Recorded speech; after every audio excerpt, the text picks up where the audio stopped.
നമസ്കാരം, നമ്മുടെ ചാനലിലേക്ക് എല്ലാവർക്കും തന്നെ സ്വാഗതം. ഇന്നത്തെ വീഡിയോ തീർച്ചയായിട്ടും നിങ്ങൾക്ക് ഉപകാരപ്പെടും. ഇന്ന് നമ്മൾ സാധാരണ ഒരു കോട്ടൻ്റെ തുണിയാണ് എടുത്തിട്ടുള്ളത്. അതിൻ്റെ ബാക്കിൽ ലൈനിങ്ങിൻ്റെ തുണിയും ഉള്ളിൽ ഫോം ഷീറ്റും വെച്ചിട്ട് സ്റ്റിച്ച് ചെയ്ത് എടുത്തിട്ടുണ്ട്. 4 അരികു ഭാഗവും അതുപോലെ ഉൾഭാഗത്തോട്ടാണ്. അപ്പോൾ ആ ഒരു രീതിക്ക് റെഡിയാക്കിയതാണിത്. ഇനി നമ്മൾ എടുത്തിട്ടുള്ള തുണിയുടെ നീളം വീതി എത്രയാണെന്നുള്ളത് ഞാനിതിൽ കാണിക്കാം. ഇനി നമ്മൾ സിബാണ് എടുത്തിട്ടുള്ളത്. അതിൽ റണ്ണറും ഇട്ട് കൊടുത്തിട്ടുണ്ട് കേട്ടോ. ഇനി തുണിയുടെ ഒരു സൈഡിലേക്കുള്ള അരികു ഭാഗത്തേക്കായിട്ട് സിബിൻ്റെ നല്ല വശവും തുണിയുടെ നല്ല വശവും ചേർന്ന് വരുന്ന രീതിക്ക് വെച്ച് കൊടുക്കുക. അതിനുശേഷം രണ്ടിൻ്റെ അരികു ഭാഗവും ചേർത്ത് വെച്ചിട്ട് ക്ലിപ്പ് ചെയ്തിട്ടുണ്ട്. മാർക്ക് ചെയ്യുന്ന രീതിക്ക് ആ ഒരു ഭാഗം സ്റ്റിച്ച് ചെയ്തെടുക്കാം. സിബിൻ്റെ ആ ഒരു ഭാഗം സ്റ്റിച്ച് ചെയ്തെടുത്തിട്ടുണ്ട്. ഇതിൻ്റെ അരികിലൂടെയായിട്ട് പതിച്ച് സ്റ്റിച്ച് ചെയ്ത് കൊടുത്തിട്ടുണ്ട്.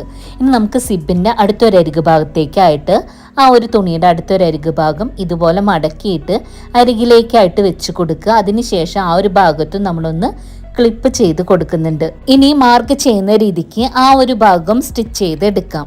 അപ്പം നമ്മളിതാ സ്റ്റിച്ച് ചെയ്ത് എടുത്തിട്ട് സിബിൽ നിന്ന് റണ്ണർ ഒന്ന് ഊരിയെടുത്തിട്ട് ഈ ഒരു തുണി ഒന്ന് നിവർത്തി വെച്ച് കൊടുക്കാം. ഇനി സിബ് വെച്ച അടുത്തൊരു ഭാഗത്തും നമ്മൾ ഇതുപോലെ ഒന്ന് മടക്കിയിട്ട് മോളിലൂടെ പതിച്ച് സ്റ്റിച്ച് ചെയ്ത് കൊടുക്കണം. അപ്പോൾ ഇതാ സ്റ്റിച്ച് ചെയ്ത് എടുത്തിട്ടുണ്ട്. ഇനി നമുക്ക് തുണിയുടെ ബാക്ക് സൈഡ് ഫ്രണ്ടിലേക്ക് എന്ന രീതിയിലൊന്ന് ഇട്ട് കൊടുക്കുക. അതിനുശേഷം രണ്ട് സൈഡിൽ നിന്നും തുണി ഉള്ളിലേക്കായിട്ട് ഇതുപോലെ ഒന്ന് മടക്കുക. ഇനി നമുക്കിതിലേക്കായിട്ട് റണ്ണർ ഇട്ട് കൊടുക്കാം. റണ്ണർ ഇട്ട് കൊടുത്തതിന് ശേഷം നമ്മളിതാ ഇതുപോലെ ഒന്ന് ഊരിയെടുത്തിട്ട് വീണ്ടും നമ്മളൊന്ന് ഇട്ട് കൊടുക്കുന്നുണ്ട്. ഈ റണ്ണർ സെൻറ്റർ ഭാഗത്തായിട്ട് നിൽക്കാൻ വേണ്ടിയിട്ടാണ് ഈ ഒരു രീതിക്ക് ഇട്ട് കൊടുക്കുന്നത്. അതിനുശേഷം നമുക്ക് ഇതിൻ്റെ ബാക്ക് സൈഡ് വീണ്ടും ഫ്രണ്ടിലേക്കായിട്ടൊന്ന് ഇട്ട് കൊടുക്കാം. അപ്പോൾ തുണി ഇരിക്കുന്നത് ഇതുപോലെയാണ്. ഇപ്പോൾ സിബിൻ്റെ ഭാഗം സെൻറ്ററിലായിട്ടാണ് ഉള്ളത്. ഇനി നമ്മളൊരു സ്ട്രിപ്പ് സ്റ്റിച്ച് ചെയ്തെടുത്തിട്ട് ഇതുപോലെ രണ്ടായിട്ട് മടക്കിയിട്ട് സിബ് വെച്ചതിൻ്റെ സെൻറ്റർ ഭാഗത്തേക്കായിട്ട് ഉള്ളിലേക്കായിട്ട് ഇതുപോലെ വെച്ച് കൊടുക്കുക.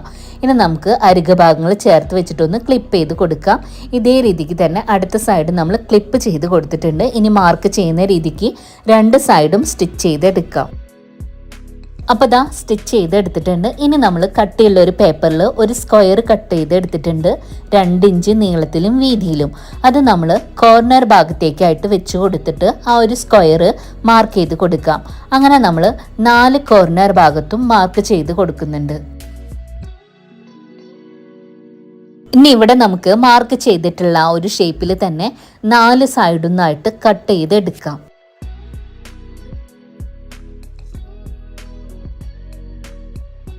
ഇനി നമ്മളിവിടെ 2 ചെറിയ പീസ് തുണികളാണ് എടുത്തിട്ടുള്ളത്. അതിതാ 2 സൈഡ് ഭാഗത്തേക്കായിട്ട് ഇതുപോലെ വെച്ചിട്ടൊന്ന് സ്റ്റിച്ച് ചെയ്ത് കൊടുക്കുക. അവിടെ നമുക്കൊരു കവറിങ് പോലെ സ്റ്റിച്ച് ചെയ്ത് കൊടുക്കണം, ഒരു പൈപ്പിംഗ് പോലെ.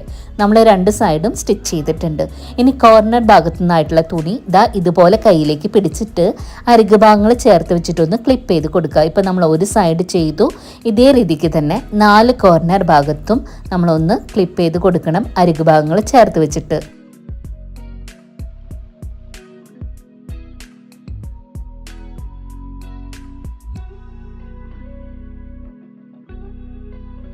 ഇതുപോലെയാണ് ഉള്ളത്. ഇനി മാർക്ക് ചെയ്യുന്ന രീതിക്ക് 4 കോർണർ ഭാഗങ്ങളും നമുക്ക് സ്റ്റിച്ച് ചെയ്തെടുക്കാം. അപ്പം ഇവിടെ 4 ഭാഗങ്ങളും നമ്മൾ സ്റ്റിച്ച് ചെയ്തെടുത്തിട്ടുണ്ട്. ഇനി നമുക്ക് സിബ് ഓപ്പൺ ആക്കിയിട്ട് ഇതിൻ്റെ നല്ല വശം പുറത്തേക്കായിട്ട് ഇട്ട് കൊടുക്കാം. അപ്പോൾ ഇന്ന് നമ്മൾ എത്ര എളുപ്പത്തിലല്ല അത്യാവശ്യം വലുപ്പത്തിലുള്ള ഒരു പൗച്ച് ഉണ്ടാക്കി കാണിച്ചത്. അപ്പോൾ പറ്റുന്നവരൊക്കെ ഒന്ന് ട്രൈ ചെയ്ത് നോക്കുക. ഈ ഒരു പൗച്ചിൻ്റെ വീഡിയോ നിങ്ങൾക്ക് ഇഷ്ടമായെങ്കിൽ ഒന്ന് ലൈക്ക് ചെയ്യുക, നിങ്ങളുടെ ഫ്രണ്ട്സിനെ ഒന്ന് ഷെയർ ചെയ്ത് കൊടുക്കുക. അതുപോലെ നമ്മുടെ വീഡിയോസ് കാണുമ്പോൾ ഒന്ന് ഹൈപ്പ് ചെയ്ത് സപ്പോർട്ട് ചെയ്യണം കേട്ടോ.